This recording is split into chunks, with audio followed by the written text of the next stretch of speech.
આજે દ્વારકામાં તમે જાઓ દ્વારકામાં તો કેટલા માણસ હોય છે, કેટલા ભક્તો હોય છે ને. આમાં તો હું સંદેશો આલું છું કે જે દ્વારકાધીશ તમે નમવા જાવ છો ને એના જન્મ દેનારી એની કુળદેવી પેલી હર્ષિત ભવાની માતા છે. આમાં માએ જન્મ આપે તો કૃષ્ણ ભગવાન આયા છે ને. આમાં એમણે તો કુળદેવી કીધી નહીં હોય ને. એમણે કુળદેવી કીધી હશે. તો આજે તમે જુઓ માતાને કોઈ મળવા નથી જતું. આપણી માં હોય તમારી માં હોય તો તમે તમારી માને મળો તો ખરી ને.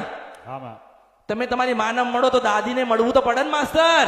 આમાં તો ભગવાનને લોકો મળવા ગયા પણ ભગવાનને જન્મ દેનારી હર્ષિત માતાને કોઈ મળવા ગયું એટલે માને નાની કરી કહેવાય ના. તો શું કહેવાય? આજે તમે જાઓ દ્વારકામાં તો 7મા માળે ભગવતી બેઠી છે, કોઈલા ડુંગરની દેવી.